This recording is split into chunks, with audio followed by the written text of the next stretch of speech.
નમસ્કાર બાળકો, માં શારદાને પ્રણામ. તૈયારી બરાબર ચાલે છે ને? આપણું પ્રકરણ પૂરું થવા આવ્યું, બરાબર ને? વિદ્યુત ભારો અને ક્ષેત્રો, એનસીઆરટી ટેક્સ્ટ. ઓકે, સ્વાધ્યાય ગણી રહ્યા છીએ. 1.19 દાખલો આવો છે.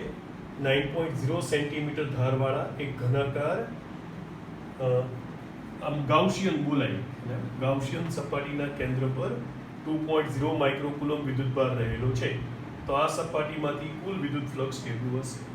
એટલે આપણું સમઘન, બરાબર. બાજુનું માપ છે 9.0 સેન્ટીમીટર, બરાબર. અને કેન્દ્ર પર વિદ્યુત ભારને આપણે કેપિટલ ક્યુ કહીએ, જેની વેલ્યુ આપી છે 2.0 microcoulomb, that is 2.0 × 10⁻⁶ coulomb. Okay, ગાઉસના નિયમ પ્રમાણે ફાઈ બરાબર શું થાય? ફ્લક્સ જ પૂછ્યું છે, sigma Q upon epsilon not. તો અહીંયા સિગ્મા ક્યુ એટલે આ એક જ વિદ્યુત ભાર છે, એટલે ક્યુ અપન એપ્સિલોન નોટ. ક્યુ ની વેલ્યુ મૂકી, બરાબર. 2.0 લખો કે 2 લખો કઈ ફેર ના પડે, પણ 2.0 એ ચોક્કસતા દર્શાવે છે, ખ્યાલ આવે?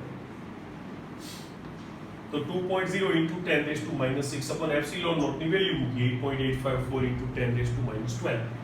આ બેનું ડિવિઝન ભાગાકાર આવશે 0.22588, ઓકે, × 10⁻⁶, અને આ -12 ઉપર જઈને પાછા બાદ થશે, એટલે -12 એટલે +12 થઈ જાય. યુનિટ તો આપણને ખબર જ છે, newton upon coulomb × metre square. હવે આવું નવું રાખ્યું છે, બરાબર. હવે જો -6 + 12 એટલે +6 થઈ ગયા, ન્યૂટન × મીટર સ્ક્વેર પર કુલમ. ઓકે, વૈજ્ઞાનિક રીતે લખીએ તો આને 2 પોઈન્ટ કરીએ એટલે અહીંયા 10⁵ થઈ જાય. 2.2588 × 10⁵ ન્યૂટન × મીટર સ્ક્વેર પર કુલમ. પણ આ જે છે આ 8 એ દૂર કરું તો અહીંયા 9 થાય, ને 9 દૂર કરું તો અહીંયા પાછું 6 થઈ જાય. એપ્રોક્સિમેટલી લખવું હોય એકોર્ડિંગ ટુ ટેક્સ્ટ, ઓકે, 3 આંકડામાં જવાબ લખવો હોય તો 2.26 × 10⁵ ન્યૂટન × મીટર સ્ક્વેર પર. ઓકે, ઈઝી છે. ચલો હવે 1.20 કરીએ.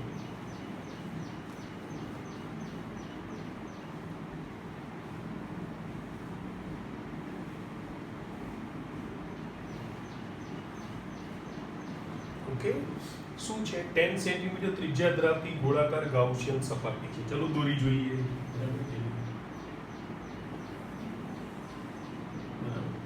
આવી ગાઉસિયન સપાટી છે, એની રેડિયસ છે 10.0 સેન્ટીમીટર, આપણે 1.20. આપણે કહીએ રેડિયસ છે 10.0 સેન્ટીમીટર. ઓકે, અને એના કેન્દ્ર પર એક વિદ્યુત ભાર મૂક્યો છે. ઓકે, હવે ફ્લક્સ આપી દીધું છે. આ વખતે કેટલું આપી દીધું છે? -1.0 × 10⁻³ ન્યૂટન × મીટર સ્ક્વેર પર કુલમ. ફ્લક્સ આપી દીધું છે. હવે પહેલો પ્રશ્ન એવો પૂછ્યો કે ત્રિજ્યા બમણી થઈ હોત તો શું થાય? ચલો મોટો ગોળો દોરીએ, 2r ત્રિજ્યાનો, બરાબર.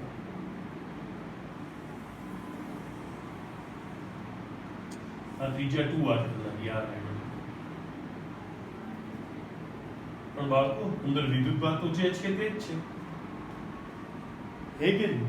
એટલે આપણે કહીએ કે આને આપણે φ1 કહીએ, તો φ1 બરાબર q અપન એપ્સિલોન નોટ છે. તો આના ફ્લક્સને φ2 કહીએ તો = q અપન એપ્સિલોન નોટ જ છે. ખ્યાલ આવ્યો? એટલે કારણ કે વિદ્યુત ભાર q છે એટલે બહાર નીકળતું ફ્લક્સ તો જે છે તે જ રહેવાનું છે. માટે મોટી ત્રિજ્યા કરીએ તો પણ φ1 બરાબર φ2 બરાબર જે છે તે જ જવાબ આવશે. એટલે -1.0 × 10⁻³ ન્યૂટન × મીટર સ્ક્વેર પર coulomb.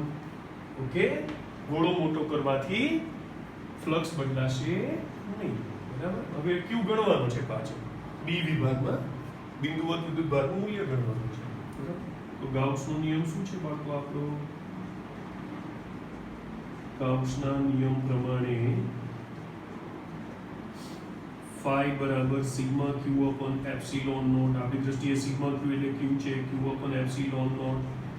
Therefore q = phi × epsilon naught. Therefore q = phi કેટલા છે બાળકો આપણા? -1.0 × 10⁻³ એપ્સિલોન નોટ કેટલા છે? 8.854 × 10⁻³ -12 ઓકે માટે q બરાબર હવે જો આ 3 -12 એટલે આનું તો ખાલી આવું ગયું -8.854 into 10⁻⁻9 કુલમ ઓકે તો આપણે એને એવું કહી શકીએ equals to -8.854 nano coulomb nano કારણ કે 10⁻⁹ ને શું કહેવાય નેનો કહેવાય એકદમ સહેલો દાખલો છે બરાબર હવે આવી ગયા 1.21 ઓકે તો આ ડેટા ભૂસી નાખું છું કારણ કે આપણે એનો ઉપયોગ કરી નાખ્યો 1.21 માં શું છે જુઓ 10 સેન્ટીમીટર ત્રિજ્યાના વાહક ગોળા પર અજ્ઞાત વિદ્યુતભાર મૂકેલો છે ગોળાના કેન્દ્રથી 20 સેમી દૂરના બિંદુએ 1.21 બરાબર કે નહીં r બરાબર 10 સેન્ટીમીટર આપેલા છે બરાબર અને એક સ્મોલ r આપેલા છે 20 centimetre that is greater than capital r એવો અર્થ થયો ત્યાં આગળ એક વિદ્યુત ક્ષેત્ર આપેલું છે ઓકે -1.5 into 10⁻³ આપેલું છે એટલે આમ અંદર તરફ જાય છે ખ્યાલ આવે એટલે ત્યાં તો મૂલ્ય જ લખું છું 1.5 into 10⁻³ ન્યૂટન પર કુલમ તો વિદ્યુતભાર ગણવાનો છે હવે આપણને ખબર છે કે ધારો કે આ ગોળો છે બરાબર જેની ત્રિજ્યા આપણને આપી છે 10 સેમી એનાથી બહુ દૂરના બિંદુએ જેને આપણે સ્મોલ r કીધું છે તો આ ગોળો પોતે બિંદુવત વિદ્યુતભાર તરીકે વર્તે ખ્યાલ આવે એટલે ગોળાનો જે ટોટલ વિદ્યુતભાર છે એ આપણે કેન્દ્ર પર લઈ લઈએ આખા ગોળા પર વિદ્યુતભાર છે પણ એની ઇફેક્ટ છે તે કેન્દ્ર પર લઈ લઈએ તો ચાલે કારણ કે બહારના બિંદુઓ માટે ગોળો પોતે બિંદુવત વિદ્યુતભાર તરીકે વર્તે ખ્યાલ આવ્યો તો આપણે ખાલી આ સૂત્ર જ લખવાનું છે E બરાબર 1/4πε0 q/r² આપણે q ગણવાના છે માટે q બરાબર E into 4πε0 r² e ની વેલ્યુ કેટલી આપી છે 1.5 into 10⁻³ into 4 into 3.40 into 8.854 into 10⁻⁻12 હવે આ જે સ્મોલ r છે એને 0.2 મીટર કહેવાય એટલે આપણે આવું કહી દઈએ 2 into 10⁻⁻1 નો સ્ક્વેર બસ હવે ખાલી કેલ્ક્યુલેશન કરવાનું રહ્યું બરાબર તો જો આ 1.5 into 4 એટલે 6 જ થઈ ગયા તો આપણે પહેલા કહીએ 6 બરાબર 6 multiplied by 3.14 બરાબર ને multiplied by 8.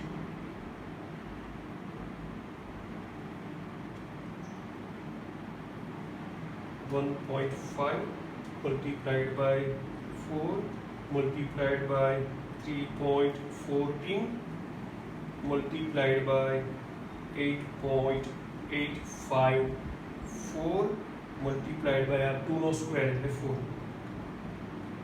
કેટલા થઈ ગયા 6667.23 into 10⁻². હવે બાળકો આ 3 plus minus 12 plus minus 2 okay એટલે એટલા કુલમ આવે માટે q બરાબર પહેલા વેલ્યુ ગણીશું આપણે q નું મૂલ્ય અહીંયા લખી નાખીએ q નું મૂલ્ય કારણ કે આપણે માઇનસ સાઇન આપવી પડશે કારણ કે અહીંયા જે વિદ્યુત ક્ષેત્ર છે ને એ અંદર તરફ છે એટલે આ ઉભારી થશે ઓકે તો આપણે કીધીએ 6.67 ચાલશે into 10⁻². 2 3 લખો હોય તો ઠીક છે 2 3 into 10⁻².